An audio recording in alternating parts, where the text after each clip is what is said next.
안녕하세요. 오늘의 데일리 뉴스레터에 오신 것을 환영합니다. 1. 한국에서 중국 노동자 사라진다. 2. 한국 기술 미쳤다. 3. 바이든 결국 한국에 다 뺏겼다. 한번 진실을 알아봅시다. 한국의 출입국외국인정책본부에 따르면 국내 체류 중인 외국인들 중 불법 체류자의 수가 40만 명을 넘어선 것으로 조사되어 전 국민이 충격에 빠졌습니다. 최근 몇 년간 국내 불법 체류자의 수는 급증하여 연간 10만 명 이상이 증가하고 있습니다. 이들은 불법적으로 한국에 체류하며 다양한 범죄를 저지르고 국민들에게 피해를 주고 있습니다.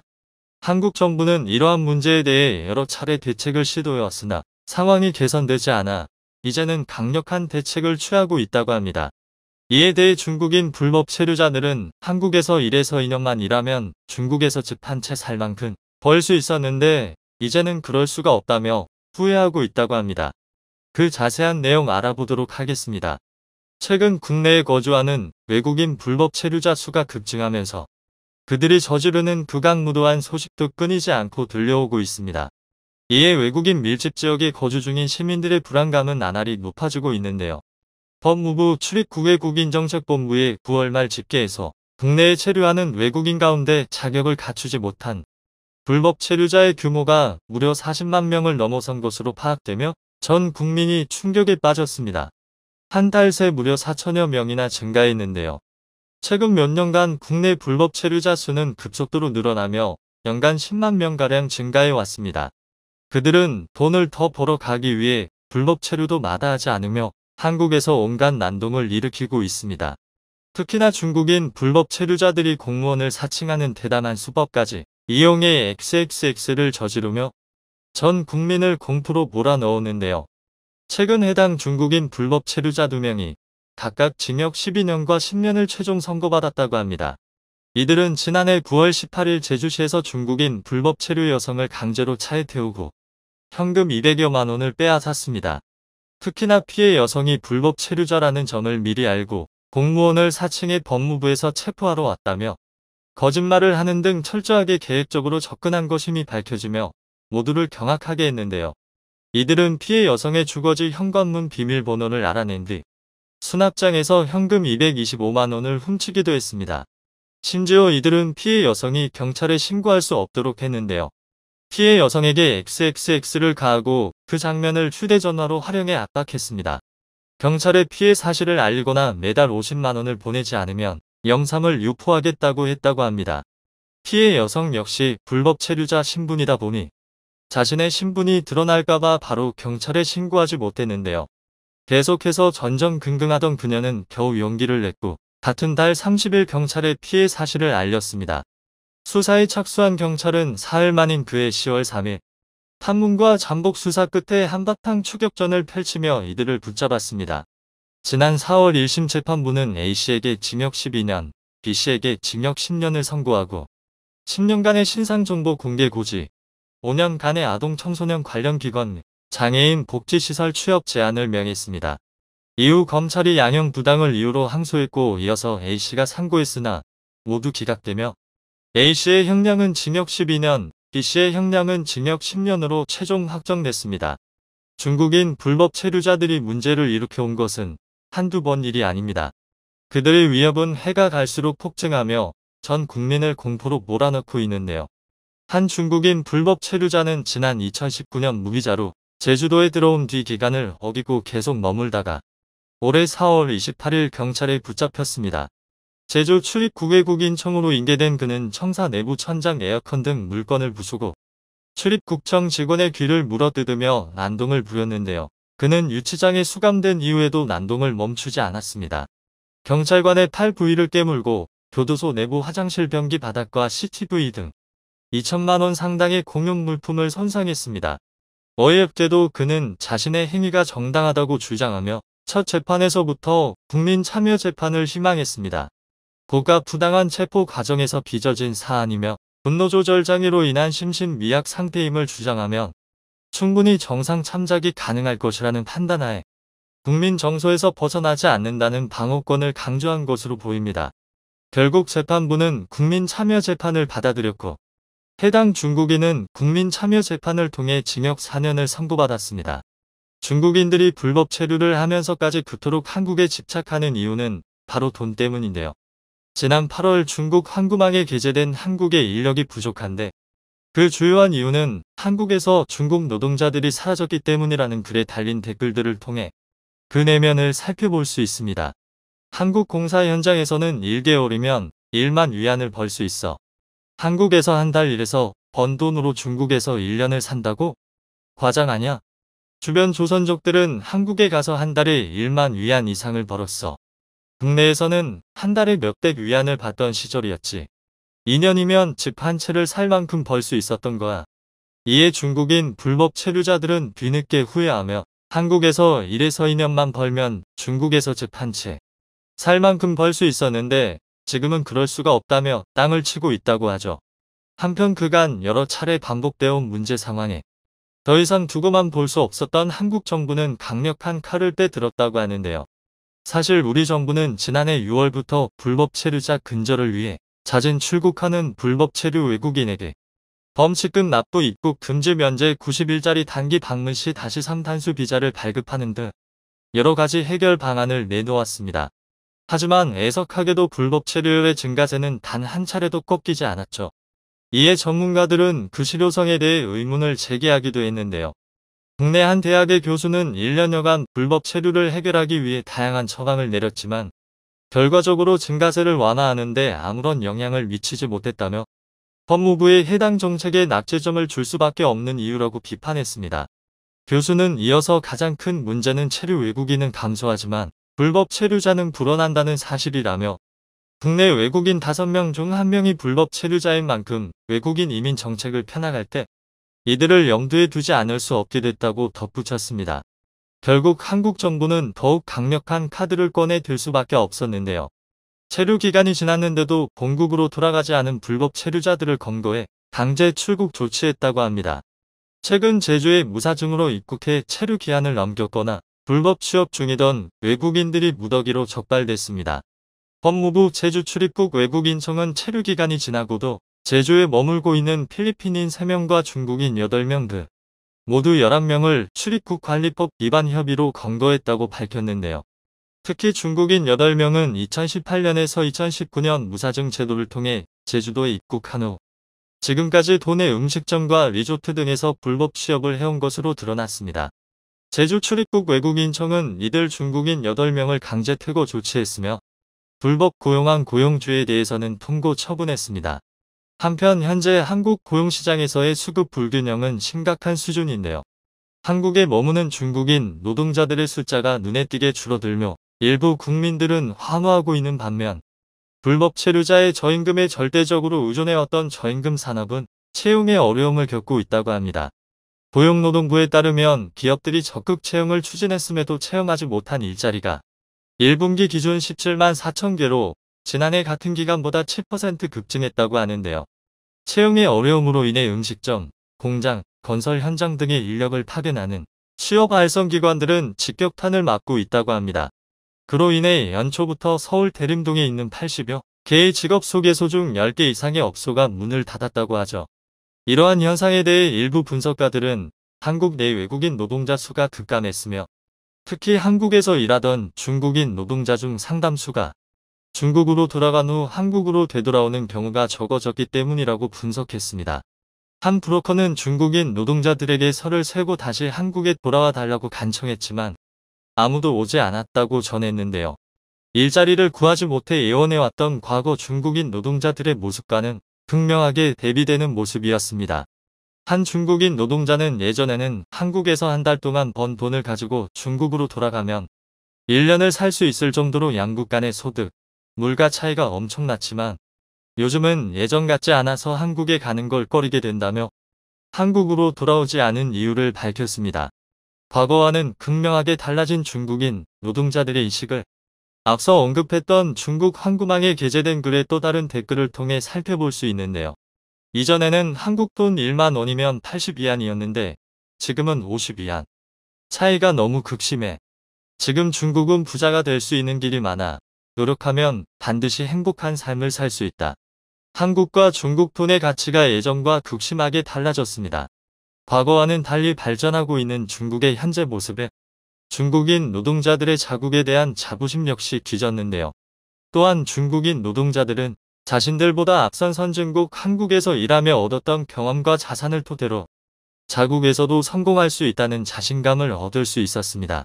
그렇게 수십 년의 세월이 지나면서 중국인 노동자들의 심정은 변화해온 것입니다. 일각에선 중국인 불법 체류자들의 반발이 들끓고 또 일각에선 돌아오지 않는 중국인 노동자들로 인해 어려움을 겪고 있는 반면 우리 국민들은 더욱 강한 조치로 불법 체류를 근절해야 한다는 목소리 높이고 있는데요. 불법 체류자의 저임금에 절대적으로 의존하는 저임금 산업과 그에 따른 저가의 생산물을 누리는 소비자들은 침묵하고 있는 만큼 국민적 합의가 쉽게 나오기는 어려울 것 같습니다. 불법 체류도 근절하고 경제도 살릴 수 있는 적절한 조치를 통해 인구 44만 명을 보유한 작은 나라가 엄청난 자원부국이 된 후 한국에게 모든 것을 맡기려 하고 있어 화제입니다. 그곳에서의 한류 열풍은 상상을 초월할 정도로 빠르게 성장하고 있으며 현재 정부 또한 랜드마크와 교량 건설에 한국 건설사를 적극 참여시켜 미래에 대비하려는 모습을 보이고 있어 외신마저 크게 놀라고 있는 상태입니다. 미국, 영국, 중국 등 세계 각국이 관심을 두는 작지만 강한 나라인데 말레이시아와 인도네시아가 양분하고 있는 보르네오는 세계에서 세 번째로 큰 섬입니다. 천연자원의 보고로 알려진 이 섬의 북단에는 또 다른 국가가 잘 잡고 있습니다. 제주도의 3배 정도 크기인 브루나이가 존재하고 있는 것입니다. 브루나이는 원유 덕분에 국민들이 세금 없이 엄청난 복지를 누리고 있습니다. 대학교까지 무상교육을 제공하며 용돈도 주고 병원비는 거의 무료입니다. 약 800억만 내면 추가 비용 없이 모든 의료 지원을 받을 수 있는 것입니다. 치료를 위해 해외 병원에 가더라도 마찬가지로 자금을 지원받을 수 있습니다. 유학 또한 공짜로 갈 수 있고 정부는 가정당 평균 4대의 차량을 지원해 차량 보급률은 미국에 이어 세계 두 번째를 기록하고 있습니다. 국왕 소유 자동차만 4,000대에 이르고 이를 관리하기 위한 정비사가 100명이나 존재하죠. 포브스에 따르면 브루나이 국왕의 재산은 약 200억 달러에 달합니다. 이는 세계에서 11번째로 재산이 많은 것입니다.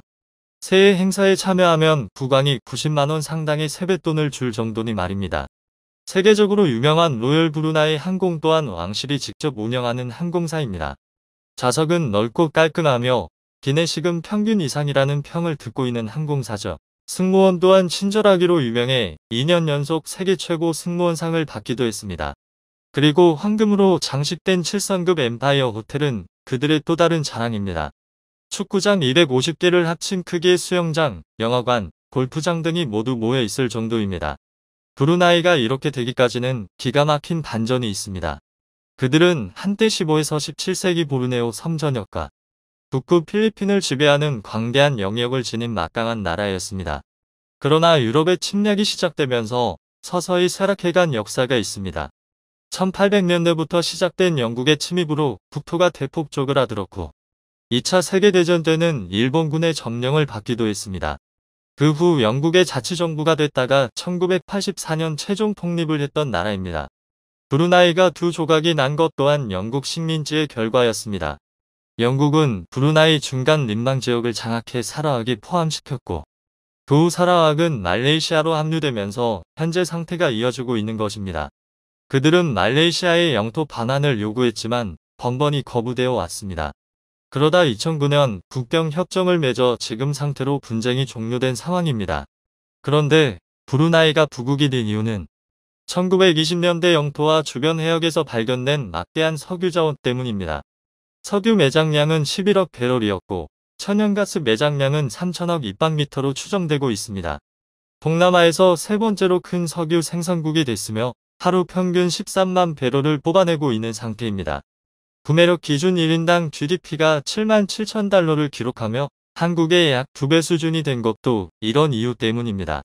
독일 15위, 한국 23위, 일본 28위보다 높은 세계 8위를 하고 있는 상황입니다. 브루나이는 1984년 독립 후 바로 한국과 수교를 한 바 있습니다.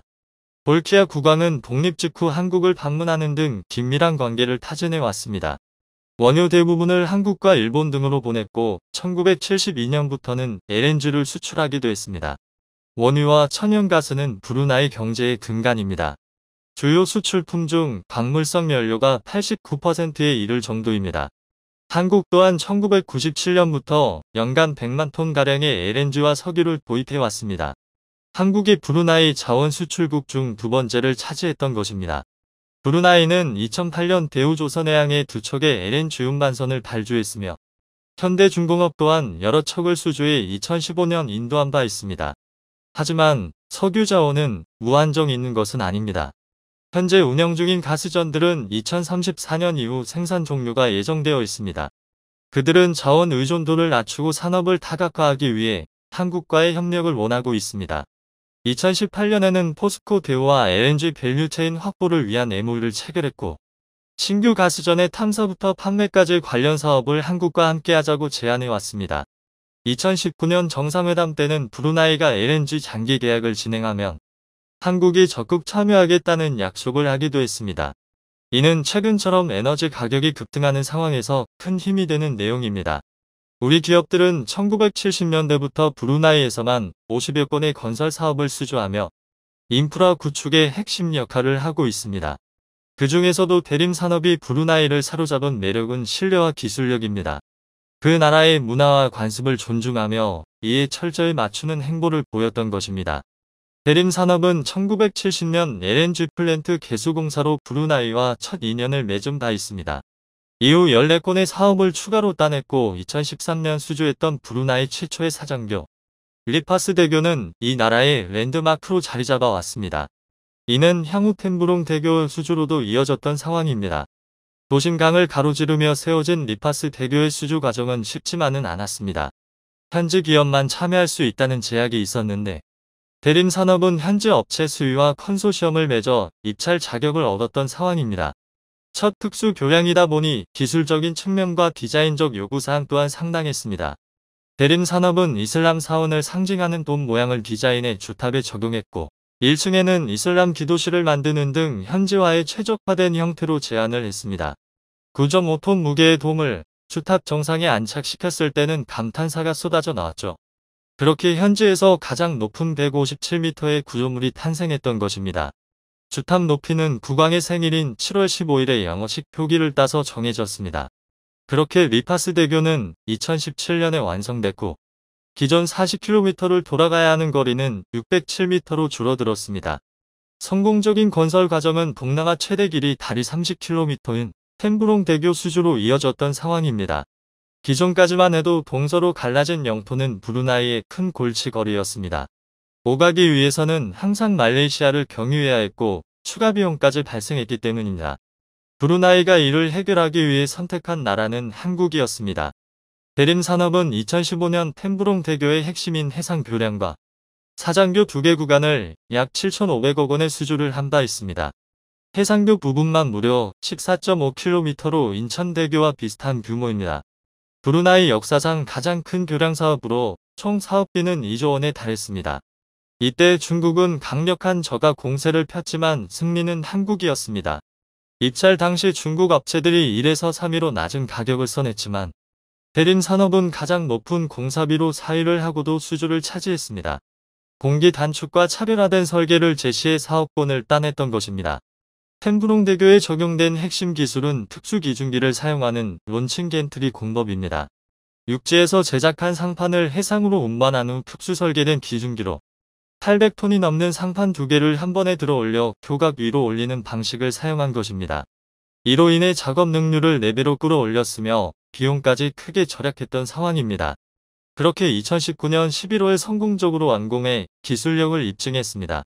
브루나이 국왕은 돌아가신 아버지의 이름을 따서 템부롱 대교 이름을 변경했고 종전 3에서 4시간이 소요됐던 두 지역을 15분 정도로 크게 줄여줬기 때문입니다. 말레이시아 국경을 2차례나 넘어야 했던 번거로움도 사라졌죠. 한국의 기술력은 브루나이 국토를 통서로 연결시켜줬고 국민 통합에 기여하면서 현지에 강렬한 인상을 남긴 것으로 나타났습니다. 템부롱은 95% 인구가 살고 있는 서쪽 지역에 비해 상대적으로 낙후됐었지만 이제 희망의 빛을 보고 있는 상태입니다. 브루나이 정부도 버려진 땅 템부롱을 개발해 100년 먹거리를 찾아내겠다는 계획입니다. 외신들은 템브롱 대교가 새로운 관광 투자에 영감을 주고 있다며 놀라워하고 있습니다. 올해 해외 건설 SOC 부분 최우수상으로도 템브롱 대교가 뽑혀 대림 산업이 특수교량의 강자임을 재입증시켜주고 있습니다. 세계 특수교량은 한국과 중국, 일본이 치열하게 경쟁하는 시장이죠. 한국은 그 밖에도 다양한 랜드마크를 건설했는데 경남 기업은 국왕주기 25주년을 기념해 최대 규모 모스크를 건설하기도 했습니다. 결국 한국에 대한 이미지는 크게 좋아졌고 한류 또한 급속도로 퍼지고 있습니다. 한국 문화를 좋아하는 이들이 자발적으로 참여해 K-팝 행사가 열릴 정도입니다. 이슬람 문화를 가지고 있는 지역이라 예술 행사를 개최하려면 정부와 협의가 필요한데 현재 정부 또한 한국을 배우는 것을 적극 권장하고 있어 문제가 없습니다. 최근 5년 사이 한식당이 크게 늘어나 매운 닭갈비와 떡볶이 등이 인기를 끌고 있는 상태입니다. 볼키아 국왕의 여동생 마스나 공주는 김치를 즐기는 것으로도 유명합니다. 한류의 인기에 힘입어 한국어 학습에 대한 관심도 높아지고 있습니다. 현재 브루나이 국립대학에 한국어 과정이 개설돼 있을 정도입니다. 그리고 태권도를 배우는 이들도 넘쳐나 한국 문화에 대한 선호도를 실감시키고 있습니다. 그리고 기아차는 점유율을 20%대까지 끌어올리며 토요타를 밀어내고 있습니다.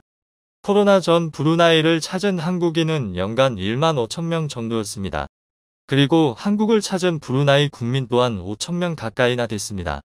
한국 인구가 100배 이상 많다는 점에서 인기를 알 수 있는 대목입니다. 코로나 전 브루나이를 오가는 항공편은 주 4회였고 최근에도 관광상품을 같이 개발하자고 제안해 오고 있습니다. 브루나이는 한국의 전통 우방국이라는 평가를 받고 있는 상황입니다.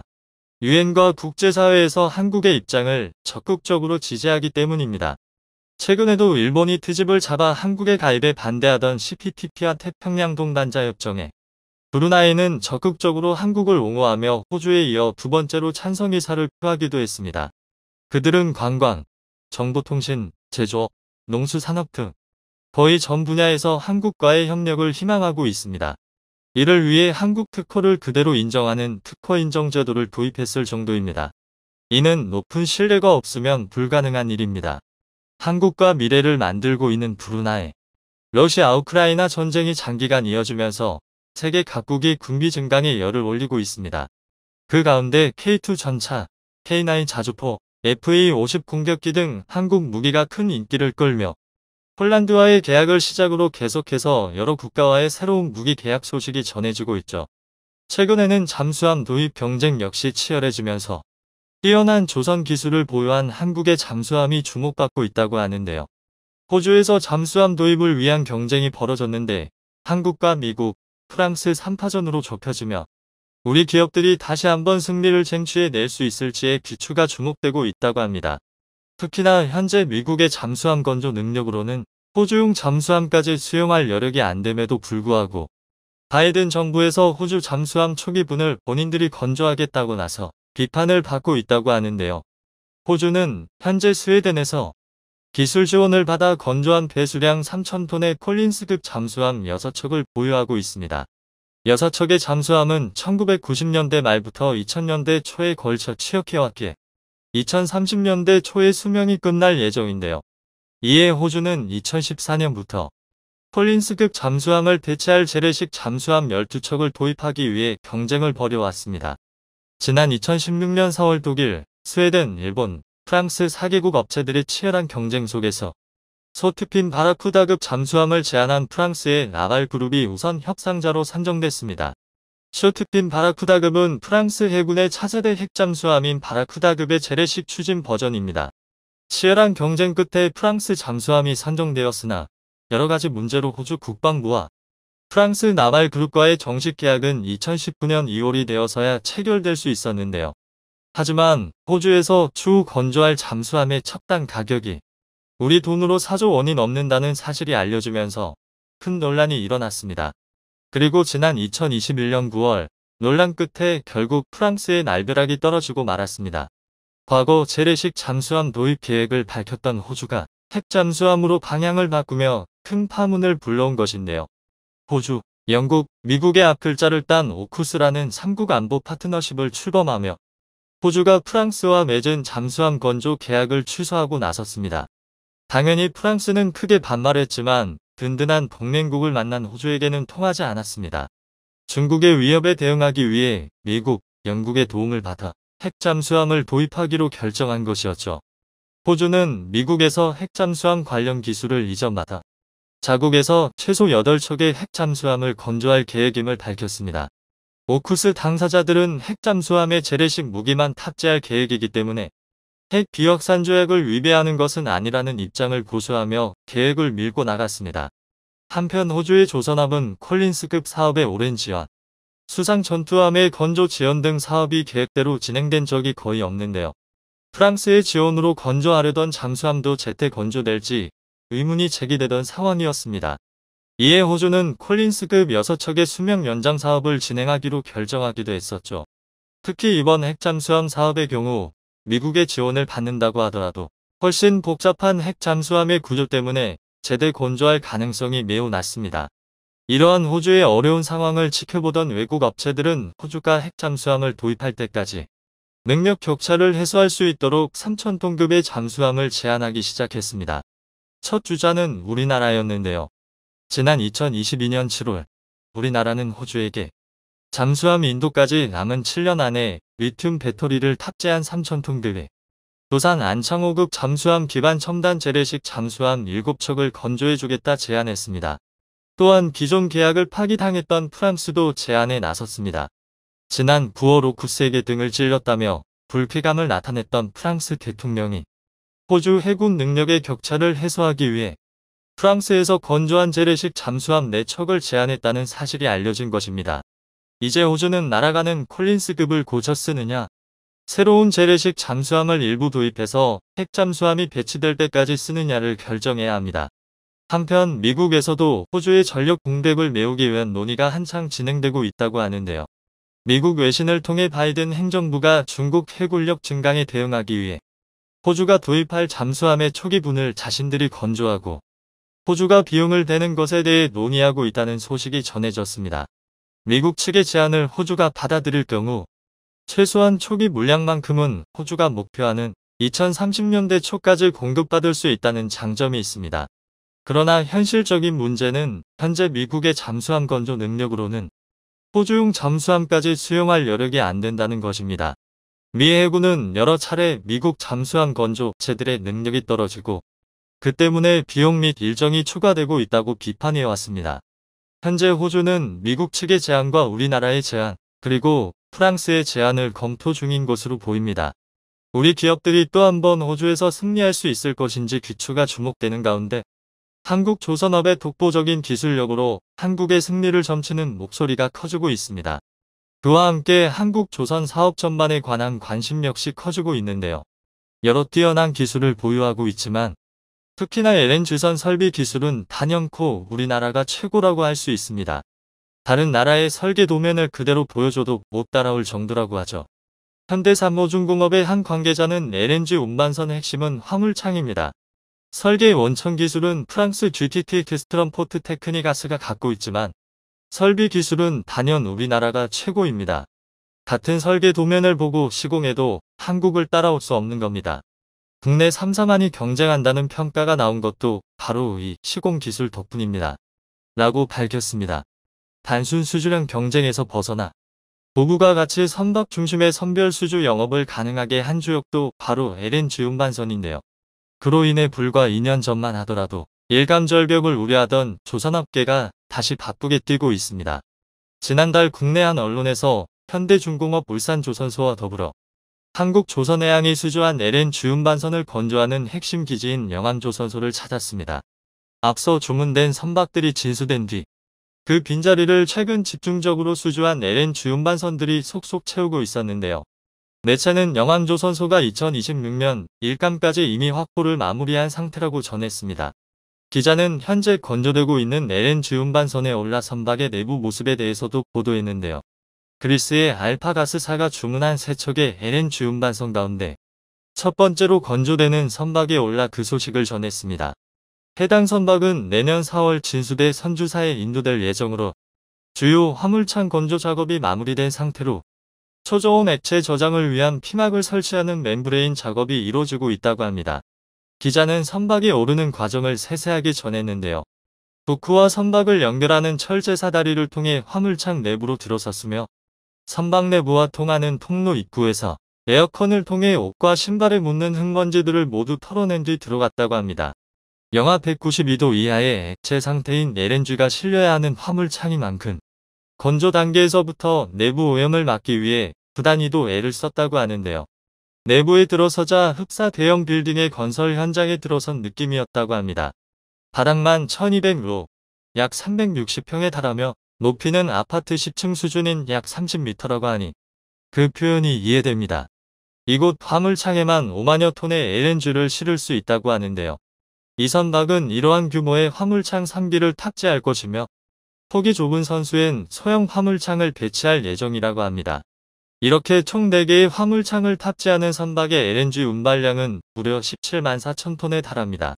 현장을 안내한 현대산모중공업 책임자는 극저온 상태에서 액화 보관된 LNG가 끊임없이 기체 상태로 되돌아가려는 성질을 지니고 있어 이를 제어하는 기술이 핵심이라고 소개했습니다. 영하 196도 이하를 버릴 수 있는 초고성능 후판으로 만든 스테인리스 주름판으로 가장 바깥을 감싸고 방열 우레탄 폼으로 한 번 더 감쌉니다. 바로 이 감싸는 작업에 경쟁국은 쫓아올 수 없는 한국만의 강점이 숨어 있다고 하는데요. 안정적인 LNG 수송을 위해 필수적인 화물창을 GTT의 설계대로 제작한다고 해도 시공 능력에서 경쟁국과 차이를 보이게 된다고 합니다. 또한 해당 책임자는 현대산모중공업의 핵심은 용접 기술에 있다고 설명했습니다. 현대산모중공업은 얇지도 두껍지도 않게 화물창 전체 이음매가 동일한 강도를 지닐 수 있게 자동화 설비를 구축한다고 하는데요. 과거에는 용접 작업 전체를 사람의 손으로 해야 했습니다. 그 때문에 고숙련된 작업자가 투입되더라도 상당한 시간이 소요될 수밖에 없었는데요. 현재는 자동화되어 자동화 용접 설비가 화물창 벽면을 따라 이동해가며 용접을 반복했습니다. 이렇게 고성능 용접을 전문으로 하는 로봇이 작업을 맡은 뒤로는 선박 건조 기간도 짧아지게 됐다고 합니다. 또한 책임자는 보냄이 잘 돼야 자연적으로 기화하는 LNG 양을 줄일 수 있고 안정적으로 수송도 할 수 있다며 보냉 작업은 화물의 안정적인 수송뿐 아니라 선박 본체가 극저온에 노출돼 파괴되는 것을 방지하는 데도 결정적인 역할을 한다고 강조했습니다. 현재 현대중공업 그룹을 비롯한 국내 조선업계는 한 척당 100억 원 상당의 로열티를 줄이기 위해 국책사업으로 한국형 LNG 화물창 개발에 도전장을 낸 상태입니다. 한국형 화물창 기술 개발을 완료하면 조선사의 수익성 개선과 건조 비용 감소에 따른 수주 경쟁력 제고를 기대할 수 있기에 많은 이에 관심이 쏠리고 있는데요. 멈추지 않는 기술 개발을 통해 계속해서 독보적인 기술력으로 조선업계를 선도해 나갈 수 있기를 바랍니다. 영상이 도움이 되셨다면 구독과 좋아요 부탁드리며 오늘도 감사합니다. 최고로 멋진 하루 보내시길 바랄게요.